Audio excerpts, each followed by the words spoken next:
अब तक की जो लेटेस्ट इतलात है मैं आपके साथ शेयर कर देता हूँ। एक तो इंडिया में बदतरीन बारिशें हो रही हैं और 4 तारीख तक, यानी आज 1 सितंबर है, अभी 1 तारीख, 2 तारीख, 3 तारीख और 4 तारीख तक भारत में शदीद बारिशों की पेशनगोई है और लगातार बारिश हो रही है। हिमाचल के इलाकों में, मनाली के इलाकों में, चंडीगढ़ के इलाकों में, ये दीगर जो एरियाज हैं इससे मुल्का और कश्मीर में, जहाँ शदीद बारिशें हो रही हैं और इन बारिशों का पानी आएगा रावी में, चनाब में और सतलुज में। 2 ऐसे डैम्स हैं भारत के जिनके दरवाजे पूरी तरह भारत ने खोल दिए हैं, यानी पानी बगैर किसी रुकावट के आएगा। इसमें एक भारत का भाखरा डैम है। ये जो भाखरा डैम है ये बहुत बुलंदी पे है, इसकी जो हाइट है वो 741 फुट है। ये शायद भारत का सबसे बुलंद डैम यही है। तो यहाँ से पानी बहुत फ्लो के साथ बहुत तेज़ी से पाकिस्तान की तरफ आएगा और ये पानी दाखिल होगा दरियाए सतलुज में। और इसके अलावा जो नंगल डैम है वहाँ से भी दरवाजे खुले हैं और पानी वहाँ से भी बगैर किसी रुकावट के पाकिस्तान में दाखिल हो रहा है। तो अगले 3 से 4 दिन भारत में शदीद बारिशें हैं और कुछ ऐसे डैम्स हैं जिनके दरवाजे डैमेज हुए हैं या टूट गए हैं। अब वहाँ पे पानी के फ़्लो को नहीं रोका जा सकता, तो पानी पाकिस्तान में बहुत तेज़ी से आएगा। फिर पाकिस्तान की हुकूमत या ब्यूरोक्रेसी बाद में ये कहते हैं, बहाने बनाते हैं कि हमें पता नहीं था, तो हम वक्त से पहले आगाह कर रहे हैं। और ये सोशल मीडिया की कामयाबी है, डिजिटल मीडिया की मेहरबानी है कि उन्होंने भारत से आने वाली एक एक रिपोर्ट पाकिस्तान में पहले आगाह किया। क्योंकि देखें, सोशल मीडिया का दौर है, भारत के अंदर भी लोग सोशल मीडिया इस्तेमाल करते हैं। वो वहाँ से वीडियोस बनाते हैं, बताते हैं यहाँ पे तो ज्ञानी आ गई, हम इस इलाके में मौजूद हैं, इस जगह पे मौजूद हैं, और वहाँ से हमारे लोग देखते हैं और वो फिर सोशल मीडिया पे आगाह करते हैं कि ये पानी का रैला आ रहा है। अब गूगल के ऊपर मैप अवेलेबल है कि ये रैला किस तरफ आना है, सबको आइडिया हो जाता है। और वो जो पानी पाकिस्तान में दाखिल होता है तो उससे पहले डिजिटल मीडिया इन्फॉर्म करता है, क्योंकि पाकिस्तान की हुकूमत और पाकिस्तान के जो इदारे हैं ये तो ऐसा लगता है डिनाइल में है, और ये तो ये मानने के लिए तैयार नहीं थे पहले कि कोई बड़ा फ्लड आया या कोई नुकसान हो रहा है। अब इन्होंने नए नए बयानियाँ बनाना शुरू कर दिए, लेकिन सिचुएशन मैं आपको बता रहा हूँ वो ये है कि हिमाचल से और मनाली से शदीद बारिशों के बाद अगले 4 दिनों में एक बड़ा रैला पाकिस्तान में, यानी ये पूरा वीक है, ये बड़ा ख़तरे वाला है और इसमें पानी पाकिस्तान में दाखिल होता रहेगा। तो जो ख़तरा रहेगा पाकिस्तान में वो आपके कसूर से लेके बहावलपुर तक के इलाके, ये तमाम शहर ख़तरे में रहेंगे। जंग की सूरत हाल मैं पहले भी रिपोर्ट कर चुका हूँ कि वहाँ पे सबसे ज़्यादा देहात डूब गए हैं और गलत जगहों से बंद तोड़े गए हैं कुछ लोगों की ज़मीनें बचाने के लिए। ज़मीनें तो वो भी बचनी नहीं है, कुछ जो है वो शुगर मिलें बचाने के लिए। लोग इल्ज़ाम लगा रहे हैं कि शरीफ ख़ानदान की शुगर मिल को बचाने के लिए बहुत सारे इलाकों को डबो दिया गया है, किसानों की फसलें तबाह कर दी गई हैं। तो कपास का, चावल का, गन्ने का ये बहुत नुकसान हुआ, सब्जियों का भी बहुत नुकसान हुआ। ये फसलें मुकम्मल तौर पे तबाह हुई हैं और पाकिस्तान को अरबों डॉलर्स का नुकसान हो गया है इस सैलाब के नतीजे में और नाकिस हिकमत अमली के नतीजे में। नाज़रीन, हुकूमत ने 2 बयानियाँ दी हैं अब तक, यानी आप गौर से सुने ना तो हुकूमत के कुछ लोग बैठते हैं और बैठ के ये कहते हैं कि भारत ने अभी जारहियत कर दी, अचानक भारत ने पानी छोड़ दिया और हमें पता ही नहीं चला, हमें अंदाज़ा ही नहीं हुआ कि ये क्या होगा और भारत की वजह से हम फंस गए। एक तो वो ये कहते हैं। दूसरे हुकूमत के लोग ये कहते हैं नहीं नहीं, भारत ने पानी नहीं छोड़ा, भारत, हमें तो 6 महीने से पता था, हम तो 6 महीने से तैयारी कर रहे थे, हमें तो आइडिया था कि मानसून में क्या होना है, हमने तो सारे इदारे अलर्ट पे लगाए हुए थे। एक तरफ कहते हैं कि हम धोखे में मारे गए, एक तरफ कहते हैं नहीं हम पहले से चुकन्ने थे, हमने पूरी तैयारी की हुई थी। कोई एक बयानिया इनका है नहीं। अब एक नया बयानिया लॉन्च किया गया है गवर्नमेंट की जानिब से, वो बयानिया आप सुन लें।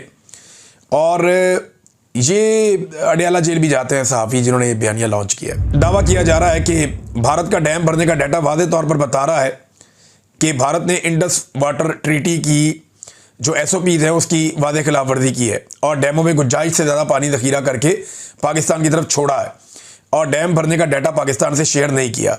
माहिरीन के मुताबिक ये अमल एक्ट ऑफ वार है।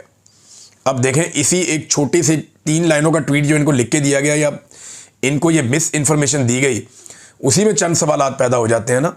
हम इस पर रिसर्च करते, मेरी टीम तो उन्होंने 5 सवाल तो वहीं पर निकाल दिए थे। पहला सवाल तो ये है कि वो कह रहे हैं कुछ मीडिया रिपोर्ट्स के मुताबिक, कौन सी मीडिया रिपोर्ट्स हैं जनाब, पहले तो वो शेयर कर लें आप। फिर कह रहे हैं जी डैम भरने का डाटा वादे तौर पर बता रहा है, तो कहाँ है वो डाटा जो वादे तौर पर बता रहा है? वो तो कहीं शेयर नहीं किया गया। और ये भी कहा गया कि डैमों में गुंजाइश से ज़्यादा पानी ज़ख़ीरा करके, अब क्या किसी डैम की गुंजाइश से ज़्यादा पानी उसमें आ सकता है? क्या डैमों की 4 दीवारी के ऊपर कच्ची ईंटें लगा के, मट्टी लगा के या तंबू कनाते लगा के पानी ज़्यादा इकट्ठा कर लिया गया? भाई, जो गुंजाइश डैम की होती है, डैम में उतना ही पानी आता है, उससे ज़्यादा पानी तो नहीं आता। और ये डैम जो है ये भारत के अंदर पाकिस्तानी बॉर्डर से बहुत दूर है, बहुत बहुत फासलों पे है। और फ्लैश फ्लडिंग के दौरान गुंजाइश से ज़्यादा ज़ख़ीरा करने की कोशिश में डैम टूट जाए तो इसके नतायज आपको पता है क्या होते हैं? ये बिला वजह उठा के खबरें इस तरह की लगा दी जाती है। इस वक्त भारत अपने ही शहर डुबोने का क्या खुद से नाटक कर रहा है। भारत के अंदर सैलाब आया हुआ है, वहाँ पे जो है वो पंजाब में, हिमाचल में, हरियाणा में यहाँ सैलाब आया हुआ है और उस सैलाब से भारत में नुकसान हो रहा है। वहाँ के लोग रेस्क्यू कर रहे हैं, वहाँ की गवर्नमेंट भी काम कर रही है, वो भी परेशान है। तो क्या वो अपने मुल्क को डुबोगे फिर पाकिस्तान के मुल्क को डुबोएंगे? वहाँ एक बहुत बड़ी आबादी है, करोड़ों की आबादी है, शायद इतने ही लोग जितने पाकिस्तान में रहते हैं, लगभग इतने ही है या शायद इससे ज़्यादा है। तो भारत क्या इतना बड़ा रिस्क ले सकता है? इतना बड़ा मुल्क नहीं, ऐसा नहीं है। ये भारत के अंदर भी सैलाब आया, ये बारिशें हद से ज़्यादा हुई हैं, हमारी तैयारी कोई नहीं थी। हमें लगता था कि रावी से कभी पानी आ रहा ही नहीं, हमें लगता था सतलुज में कभी पानी आ रहा है। तैयारी नहीं करते ना, कभी हमने कभी तवज्जो नहीं दी इन बातों की तरफ। इमरान खान ने कहा था मैंने यहाँ पे बड़े बड़े ज़ख़ीरे बनाने हैं पानी के, ताकि कभी फ्लड्स आए तो उन्हें कंट्रोल किया जा सके। तो तब सारे हंसते थे कि यहाँ कब फ्लड आएगा। वो रूडा के जरिए इमरान खान तब क्या करना चाह रहे थे? ये इलीगल सोसाइटियों को ख़त्म करना चाह रहे थे। जो रावी बेड के ऊंचे इलाके हैं वहाँ पे वो कहते हैं आबादी बनाओ, जो नीचे हैं वहाँ पे आबादी मत बनाओ। वो नए जंगल लगाना चाह रहे थे, कंक्रीट के बने हुए पक्के बंद बनाना चाह रहे थे ताकि पूरा लाहौर शहर और उसकी सराउंडिंग महफूज रहे। ये था उनका मनसूबा। उनके जाने के बाद अंधाधुंध इन्होंने बांट दिए रेजिडेंशियल सोसाइटियों को एनओसीज, और उसके नतीजे में देखें क्या हुआ। आपके सामने है ना जो कुछ हुआ, तो वो इन्होंने किया है ना। तो अब जनाब ये बयानियां बना रहे हैं कि डैम भरने का डाटा पाकिस्तान ने शेयर नहीं किया। पहली लाइन में कह रहे हैं कि डाटा ये बताता है, अगली लाइन में कह रहे हैं कि डाटा ही शेयर नहीं किया। तो फिर अगर शेयर नहीं किया तो वो कौन सा डाटा बताता है? ये अजीबोगरीब चीज़ें की जा रही हैं। एक्ट ऑफ वार है, माहिरीन कह रहे केड़ा एक्ट ऑफ वार है भाई? बारिश ज़्यादा हो गई है, वो ज़रा आपसे बेहतर मैनेज कर रहे हैं चीज़ों को, आपसे नहीं मैनेज हो रहा। उन्होंने बेशुमार डैम बना के पहले ही पानी जमा किया हुआ था, अब वो पानी निकाल रहे हैं और आपको तकलीफ हो रही है। मैं ये नहीं कह रहा कि भारत पाकिस्तान के साथ कोऑपरेट कर रहा है, मैं ये कह रहा हूँ कि पाकिस्तान के साथ कोऑपरेट नहीं कर रहा। भारत से आप क्या उम्मीद करेंगे? अच्छे की उम्मीद आप उनसे कैसे कर सकते हैं? अभी आपने उनके तैयारे गिराए, तो वो आपको प्रसाद तो खिलाएंगे नहीं। तो आपको तो अपने आप से उम्मीद रखनी थी, तैयारी करनी थी। टके की इनकी तैयारी नहीं थी। हालात क्या हैं मैं ज़रा आपके साथ यहाँ पे शेयर करता हूँ। इस वक्त हुकूमत की तवज्जो इस बात के ऊपर है कि दिन रात जो है वो डब्बे बनाए जा रहे हैं, बाकायदा डिज़ाइन करके तमाम जो अफसरान हैं उनको भिजवाया गया है कि आपने खाना और राशन मरीम नवाज़ की इस फ़ोटो के साथ ये लिख के इस तरह आपने बांटना है। अंदाज़ा करें, लोगों को खाना खिलाने पे तवज्जो नहीं है, अपनी तशहीर करने पे तवज्जो है। और भाई लाखों करोड़ों लोग अगर भूखे हैं, उनमें से चंद हज़ार को खाना खिलाते हैं, वो भी ये मीडिया के ऊपर उसकी टका के तशहीर करते हैं और दिखाते हैं दुनिया को जनाब मरीम नवाज़ का फ़ोटो हमने चिपका दिया। और मैंने आपको पहले दिन बताया था कि ये खुद पसंदी का शिकार ज़हनी मरीज़ हैं, ये लोग यही हरकतें करेंगे और इन्होंने वही हरकतें की है। जापान के अंदर पहले टिकटॉक बनाए, अब वापस आके यहाँ पे रोज़ाना अपने टिकटॉक बनाने के चक्कर में ये लोगों को भी जलील करते हैं, हत्ता कि इन्होंने जानवरों को भी जलील कर दिया है। लेकिन इनको एक बात का आइडिया नहीं है, सोशल मीडिया का दौर है। यहाँ पे ये कोई 80 या 90 की दहाई नहीं है, ये सोशल मीडिया का दौर है। लोगों को बहुत शऊर है। अब वो हालात नहीं है कि आप टीवी पे इश्तिहार चला के अखबारात में पैसे बांट के आप आवाम को बेवकूफ़ बना लेंगे, वो नहीं बनेंगे आपसे। अब आवाम अब सब जानते हैं, इंसान तो इंसान है, ये तो जानवरों को नहीं बख्शते। अब यहाँ पे एक वीडियो चलाई गई, फिर मैंने वहाँ पे जो लोकल हमारे जर्नलिस्ट हैं, जो दोस्त हैं, उनसे रब्ता हुआ तो उन्होंने मुझे वो बात बताई कि मैं हैरान हो गया कि इन्होंने तो बेज़बान जानवरों को भी नहीं बख्शा। ये जो मरीम नवाज़ की वीडियो आई है ना, जिसमें वो एक बेड़ी के अंदर वो बहुत सारी भैंसों को इकट्ठा बंद किया हुआ है, जानवरों को, और उन्हें जो है मरीम नवाज़ अचानक जाती है, जाके वहाँ पे कहती हैं, टिकटॉक बनता है कि सारे जानवर ले आए आप बचा के, मुझे इस बात की बड़ी खुशी है, इन जानवरों का मैंने चारा भी रखा हुआ है, आए इन्हें खिलाइए, मुझे बड़ी खुशी हो रही है। ये टिकटॉक एक बनाया गया। ये जानवर ना पिछले 7-8 घंटों से, मुझे उस बंदे ने बताया, उसने कहा जी इसी बेड़ी के अंदर बेचारे बंद हैं। ये बाकायदा जानवर इकट्ठे किए गए और पुलिस ने डंडे मार के इकट्ठे किए, फिर ये जानवर भरे गए इस बेड़ी के अंदर, फिर ये बेचारे भूखे प्यासे जानवर सारा दिन इस बेड़ी के अंदर मौजूद रहे जब तक मरीम नवाज़ पहुंच नहीं गई। बेड़ी के अंदर जानवरों को पहले से भरा गया, भर के वहां पे उन्हें खड़ा कर दिया गया। वो बेचारे तपती धूप के अंदर, पानी के अंदर से, आपको पता है कैसी हबस उठता है आजकल के मौसम में, वहां पे जनाब अंदर फिर आते रहे कि जैसे ही मरीम नवाज़ साहबा के आने का टाइम होगा, आपने वहां से बेड़ी को यूं करके लेकर आना है, यहां से मरीम नवाज़ निकलेंगी और एंड टाइम पे इत्तफाकन आपका आमना सामना हो जाएगा। वो अचानक कहेंगी सारे जानवर बचा के ले आए, मुझे इस बात की बड़ी खुशी है। जानवर बेजुबान है बेचारे, वो तो आपको नहीं बता सकते कि उनके साथ आपने क्या किया है। इन जानवरों की ज़बान होती ना तो ये गंदी गालियां देते, और ये बताते हैं कि तुम्हारे टिकटॉक के चक्कर में हम पिछले 8 घंटे से धूप के अंदर भूखे प्यासे जलील हो रहे हैं। तो जानवरों को भी नहीं बख्शा इन्होंने अपने टिकटॉक्स के चक्कर में। अब एक और खबर आई, ये जरा देखें आप, इनके काम चेक करें आप। टिकटॉकर, ये सारी टिकटॉकर इकट्ठे हो गए, ब्यूरोक्रेसी वो भी इसी काम पे लग गई है। ये हाफिजाबाद का एक शख्स है, वो ये बता रहा है और कुरान पाक सामने रखा हुआ है, कुरान पाक सामने रख के वो हल्फन बता रहा है कि मेरे साथ हुआ क्या है। वो कहते हैं जी आजम नज़ीर तारड़ और सारा अफजल तारड़ ये सलाबत खान के कैंप के दौरे के बाद सरकारी अमले ने भैंसों का चारा और वंडा दुकानदार को वापस कर दिया। यानी ये दुकानदारों से चारा और वंडा लेकर आए। जब ये 2 वजीर वहां पे पहुंचे, हुकूमत के नुमाइंदगान, तो उनके सामने थोड़ी सी भैंसों और जानवरों को चारा डाला गया, बांटा गया, बताया गया देखें जी काम हो रहा है। और उसके बाद वो बताता है कि वो वंडा और चारा उठा के दुकानदार को वापस कर दिया गया। ये इनकी हरकतें हैं। अब इस शख्स ने इस वीडियो बनाई और वायरल हो गई। इस पर आजम नज़ीर तारड़ और सारा अफजल ने बजाय इसके कि कोई इसके ऊपर एक्शन लिया जाता, वो इसके ऊपर मुकदमा करवा रहे हैं। अब अंदाज़ा करें, वो बंदा कुरान पाक सामने रख के खुद तमाम हकीकत बता के हलफ ले रहा है कि जनाब ये आपको बेवकूफ़ बनाए। इसी तरह मरियम नवाज़ जहाँ पे जाती है वहाँ पे एक आर्जी सेटअप लगाया जाता है, बाद में हटा दिया जाता है। अब इन्होंने जाना था एक इलाके में, वहाँ जमात इस्लामी वालों के साथ फटा कर दिया कि जनाब यहाँ मरियम साहिबा बाद में आएंगी मुतवक्का तौर पर, तो तुसी चुको सारा कुछ इतों। वो जमात इस्लामी भी बेचारी एहतजाज करी कि यार सानू कम ते करन दो। वो अलखिदमत वाले अच्छा काम करते हैं, मैंने उनके साथ खुद काम किया हुआ है, उनके साथ मिलकर हमने सामान बांटा, वो मुझे अच्छी तरह याद है। हम सिंध में एक जगह पे काम कर रहे थे, तो हमने इकट्ठे काम किया हुआ है वहाँ पे, और बड़े पैमाने पे काम किया हुआ है एक साथ हमने जमात इस्लामी के साथ। ये उनकी तंजीम है अलखिदमत, बड़ा अच्छा काम किया उन्होंने। तो वो बेचारे काम कर रहे थे और उनके साथ भी इन्होंने ज़्यादती की। वहाँ जाके इंतजामिया चली गई, वो मुशीर है वज़ीर अलग, वो पहुँच जाके चुको जी सारा कुछ, मरियम नवाज़ का फ़ोटो लगेगा हर चीज़ के ऊपर। तो ये ऐसा लगता है कि ज़हनी मरीज़ को इन्होंने जो है वो मुसल्लत कर दिया पाकिस्तान पे। और ये सिर्फ टिकटॉकर नहीं है, ये जाहिल भी हैं। ये ज़रा नाज़रीन आप चेक करें, एक ऐसा ट्वीट कर दिया कि मैं तो हैरान ही हो गया। यानी ये किसी बंदे ने एक नाचता हुआ कोई इंसान दिखाया कि ये कोई नाच रहा है, और उसके बाद लिख दिया मरियम नवाज़ ने शरीकों की ये हालत कर दी है।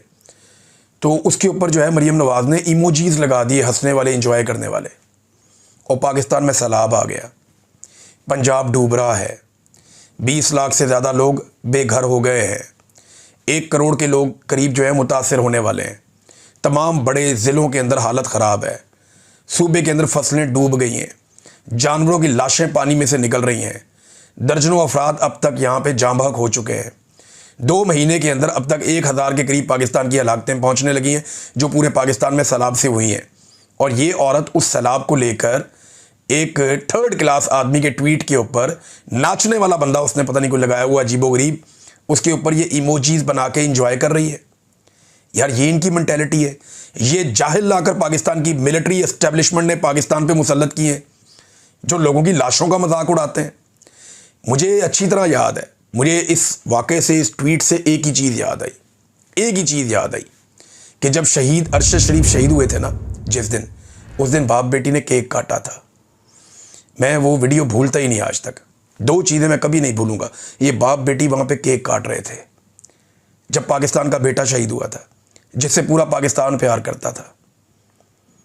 और जो ट्वीट किया, उसकी लाश को दिखा के उसकी मैयत का जो मजाक उड़ाया, मैं उसको कभी नहीं भूलूंगा, इन्हें भूलने भी नहीं दूंगा। ये बड़े सफाक लोग हैं, ये अवाम सैलाब में डूब रहे हैं और ये अपनी इंजॉयमेंट कर रहे हैं। वापस आके तालियां बजाते होंगे, इंजॉय करते होंगे, ये कैसा टिकटॉक बना है मैडम, ये चेक करें, वो चेक करें। जो ड्रामे इन्होंने कर छोड़े, सारा रेस्क्यू इनके चक्कर में पड़ा होता है, सारी ब्यूरोक्रेसी इनके चक्कर में पड़ी होती है कि जनाब हमने वो जाली सीएम को लेकर आना है, लिहाजा उसके टिकटॉक का बंदोबस्त करो, बाकी सारा काम छोड़ दो। अब इदारे भी ये बात जानते हैं कि इनके टिकटॉक ही हैं और कुछ भी नहीं है। उन्हें भी आइडिया है कि टिकटॉक इनका बनवाना है अच्छा सा, जब ये आए इनका अच्छा सा टिकटॉक बनवाओ, ये वापस जो है सामान चुक के वापस करो, ताला लगाओ। और यही काम हर तरफ हो रहा है और हम होता हुआ देख भी रहे हैं। अब नाज़रीन, जहाँ पे कुछ और ख़बरें हैं मेरे पास इसी से रिलेटेड, कि एक बहुत बड़ी कंपेन मीडिया की अब लॉन्च की जा रही है मेरी इत्तला के मुताबिक। ये हुकूमत इस वक्त अरबों रुपया खर्च करने जा रही है पाकिस्तान के इलेक्ट्रॉनिक और प्रिंट मीडिया के ऊपर। इवन ये सोशल मीडिया पे भी अब पैसा खर्च करेंगे। कंपेन ये लॉन्च करने जा रहे हैं कि जैसे ये हुक्मरान हीरोज़ बन गए हैं और बहुत अच्छा काम कर रहे हैं, इन लोगों ने कमाल कर दिया है। इनके जापान के दौरे, अभी ये चाइना का दौरा शहबाज शरीफ का, ये सारी चीज़ों को इकट्ठा करके ये एक बहुत बड़ी मीडिया कैंपेन लॉन्च करने जा रहे हैं ताकि सैलाब की तबाहकारियों पे पाकिस्तान का मीडिया अपना मुंह बंद रखे। ये मेरे पास पक्की इन्फॉर्मेशन है, क्योंकि जो लोग ये काम करते हैं ना वो मेरी फील्ड के लोग हैं, जो इनके साथ भी काम करते हैं वो मेरे ही लोग हैं, मेरे हमवतन हैं। तो मुझे इन्फॉर्मेशन आती है, जब ये मेरे खिलाफ भी कोई प्रोपेगेंडा लॉन्च करते हैं मुझे पहले पता चलता है कि इमरान भाई तगड़े हो जाएं, आ रहा है, मुझे आइडिया हो जाता है।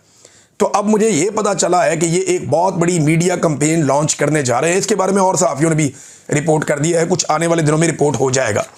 मेरी पाकिस्तान के जो डिजिटल मीडिया के हमारे सहाफ़ी हैं, जो इस वक्त पाकिस्तान के तमाम मीडिया पर हावी हैं और वो बढ़ चढ़ के काम कर रहे हैं अपनी जान खतरे में डालकर, मेरी उनसे गुजारिश है, सोशल मीडिया के जो वॉरियर्स हैं, मेरी उनसे गुजारिश है और साफ साफ मैं आपको बताऊंगा कि आपने इंतहाई महदूद वसाइल में इनका प्रोपेगेंडा आपने बेनकाब करना है, इनका आपने मुकाबला करना है।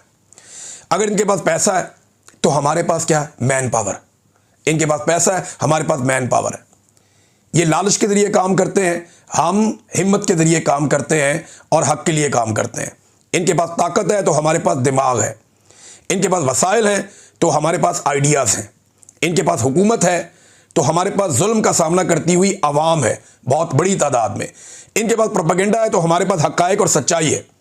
वो ताकत, पैसा और इख्तियार इस्तेमाल करेंगे, हम हक और सच को अपना हथियार बनाएंगे। इनका भरोसा और इन्हिसार मिलिट्री एस्टेब्लिशमेंट पर है और हमारा भरोसा अल्लाह रब्बुल इज़्ज़त पर है। तो मेरी आप सबसे गुजारिश है, जो सोशल मीडिया के वॉरियर्स हैं, ये जितने भी हमारे डिजिटल प्लेटफॉर्म्स के जितने भी सहाफ़ी हैं, आप सारे फील्ड्स में उतरे हुए हैं, बहुत अच्छा काम कर रहे हैं। कुछ का मैं नाम ले पाऊंगा, कुछ का नहीं ले पाऊंगा। बहुत सारे अनसंग हीरोज़ हैं जो दिन रात काम कर रहे हैं, पाकिस्तान के हर शहर से काम कर रहे हैं। मकामी सहाफ़ियों ने बड़ी जिम्मेदारी के साथ सोशल मीडिया के ऊपर रिपोर्टिंग की है और बहुत सारे ऐसे अवामुन्नास के बीच में से लोग हैं जो अवामी इश्यूज़ को उजागर कर रहे हैं। आप सारे दाद के मुस्तहिक हैं, आप मुकाबला कर रहे हैं एक जालिम रजीम का। आपका हथियार सिर्फ और सिर्फ आपका माइक और आपका मोबाइल फ़ोन है और उसके ऊपर लगा हुआ एक छोटा सा कैमरा है। इसके ज़रिए से आप मुकाबला कर रहे हैं। यही आपकी ताकत है, यही आपका हथियार है। आपने इनके प्रोपेगेंडा को बेनकाब करना है और पूरी ताकत के साथ करना है। अल्लाह पर भरोसा रखें, इनके अरबों रुपए हम ज़ाया कर देंगे इंशाअल्लाह, और ये अपने प्रोपेगेंडा को फैला नहीं सकेंगे। हम बताएंगे अवाम को हकीकत क्या है और इन्हें बेनकाब करेंगे। नाज़रीन, इमरान खान साहब का केस जो अडियाला जेल में लगना था, तोशाखाना 2, एक मरतबा फिर उसकी समाअत आज मुलतवी हो गई। क्यों मुलतवी हो गई? सादी बात है कि इमरान खान साहब आसिम मुनीर साहब पे तनकीद करते हैं और आसिम मुनीर साहब को प्रॉब्लम यह है कि उनकी एक्सटेंशन के मामला डिस्कस हो जाते हैं जिस दिन इमरान खान साहब का अंदर से कोई बयान आता है। अब एक्सटेंशन के मामला जब डिस्कस होते हैं तो उनको प्रॉब्लम होती है इससे, लिहाजा इमरान खान के भांजों को अंदर रख के दबाव देने की कोशिश की गई, उनकी बीवी को भी, वो नहीं मान रहे। उनके बेटों को वीज़ाज नहीं दिए जा रहे, वो नहीं मान रहे। माफ़ी की उन्हें ऑप्शंस दी जा रही हैं, वो नहीं मान रहे। चलें उन्हें पशेमानी की ऑप्शन दी गई, वो नहीं मान रहे। उन्हें कहा गया अफसोस का इजहार कर दें, वो नहीं मान रहे। उन्हें कहा गया चलो यार पार्लियामान में कोई बात कर दें या किसी अदलिया में बात कर दें आप, वो नहीं मान रहे। तो इमरान खान तो मान नहीं रहा इनसे और इनको आइडिया है इस बात का कि वो सख्त से सख्त स्टेटमेंट दे देगा। जो एक प्रोग्राम बना हुआ है हुकूमत और एस्टेब्लिशमेंट के बीच में कि किस तरीके से एस्टेब्लिशमेंट के और हुकूमत के मामलात एक्सटेंशन के तय पाने हैं, उसके लिए दोनों एक दूसरे पे पैंतरे भी चल रहे हैं। दोनों ये सोच रहे हैं कि बड़ा अहम मौका है, अपना ज़्यादा से ज़्यादा फ़ायदा ले लें। यानी ये जो सौदा होने जा रहा है एक्सटेंशन वाला, इसमें ज़्यादा फ़ायदा कौन लेता है, इस चक्कर में है दोनों। तो ये हमेशा होता है, ये पहली दफ़ा नहीं हो रहा। ये कोई अपने दिल पे ना ले ले, ये पाकिस्तान में हमेशा होता है, ये आइंदा भी होता रहेगा अगर इस सिलसिले को ना रोका गया तो इमरान खान साहब का केस इसलिए मुलतवी कर दिया गया, उसका सामना कोई नहीं कर सकता। पिछली मरतबा बताया था उनकी फैमिली ने कि इनकी इमरान खान साहब की आंख में प्रॉब्लम है, डॉक्टर तक उन्हें एक्सेस नहीं दी जा रही। ये वो आदमी है जिसने अपनी ज़िंदगी का एक बड़ा हिस्सा लोगों के इलाज के ऊपर लगाया था। शहबाज शरीफ ने एक दावा किया, नाज़रीन वीलॉग के आखिर में वो दावा आपके सामने रख देता हूँ कि मेरी हुकूमत में करप्शन का एक भी इल्ज़ाम नहीं लगा। तो यहाँ चंद चीज़ें हैं, ये हुकूमत बनी करप्शन से, भाई जो हुकूमत बनी करप्शन और 2 नंबरी से, उस पर करप्शन का इल्ज़ाम लगा के क्या करना है? हुकूमत ही इलीगल है, करप्ट हुकूमत है, बेईमान हुकूमत है, ईमानदारी से हुकूमत बनी नहीं। फ्रॉड के साथ जाली फॉर्म 47 पे तो हुकूमत बनी। फिर NRO 2 लिया आपने हुकूमत बना के, सारे अपने केस ख़त्म करवाए, चपड़ासियों वाले भी, फेक अकाउंट्स वाले भी, नवाज शरीफ के, जरदारी के, सबके केस आपने ख़त्म करवाए। करप्शन का तो कोई केस आपने छोड़ा ही नहीं। पुराना वाला जो है मेरिट की आपने धज्जियाँ उड़ा दी, हर महकमे पे लाके रिटायर फौजी बिठा दिए, कई महकमों के ऊपर हाजिर ड्यूटी फौजी बिठा दिए। ये भी आपने किया इस मुल्क के साथ। हर महकमे में करप्शन बढ़ गई है पाकिस्तान में। सिर्फ चीनी और गंदम के स्कैंडल्स को आप देख लेना, अरबों रुपए, अरबों, सैकड़ों अरब के इन्होंने दिहाड़े लगाए हैं सिर्फ चीनी और गंदम के स्कैंडल में। और अब ये जो नया गंदम का स्कैंडल है कि जब किसान ने बेची तो 2000 रुपये, और जब अब बेच रहे हैं इनके अपने फ्रंटमैन तो कितने की है? 3500 रुपये। इतना मुनाफा मिलता है कभी किसी को? 1.5-2 महीने के अंदर 75% का मुनाफा थोड़ी दिनों में डबल हो जाएगा। कभी 2 महीने में किसी का पैसा डबल हुआ है? आप दुनिया के बेहतरीन मुल्क के अंदर भी कारोबार करें तो आपको पैसा डबल करते करते 3-4 साल लग जाते हैं। यहाँ पे 2 महीनों में पैसा डबल होता है। ये ऐसा माफिया, ये करप्शन नहीं है तो और क्या है? ये आप किसानों के साथ जो आपने किया, ये बहुत बड़ा स्कैंडल है। हर चौथे दिन कोई ना कोई नया स्कैंडल आ जाता है। ये 10,000 अरब का जो आपका बेकायदगियाँ और बेज़ाब्तियाँ आपके अपने महकमे ने बताया, ये मरीम नवाज़ के दौरे हुकूमत में यहाँ पे हो रही हैं। फिर जो IBBs के साथ आपने मुआहदे किए हैं, जो LNG के आपने मुआहदे किए, वो करप्शन के घड़े हैं बहुत बड़े बड़े, पाकिस्तान उनको भुगत रहा है। तो ये दावा पाकिस्तान में कोई भी करे, शरीफ ख़ानदान ये दावा कभी नहीं कर सकता कि उसने करप्शन को कम किया है या उसके दौर में करप्शन नहीं हुई। इनकी ऑडियो मौजूद है कि मरीम नवाज़ का दामाद है, हमारा बच्चा है वो राहील, ये वही राहील है जो मरीम नवाज़ के साथ अभी जापान भी गया था। ये कारोबारी आदमी है जो इंडिया से इसकी मशीनरी आनी मंगाओ जी। ख़ानदान का कारोबार बढ़ रहा है, फिर कहते हैं करप्शन नहीं की। ये लोगों को बेवकूफ़ समझते हैं। लोग इनकी तबीयत साफ़ करेंगे और जल्दी करेंगे, अपने वोट की ताकत से करेंगे, वरना दूसरे तरीके से करेंगे।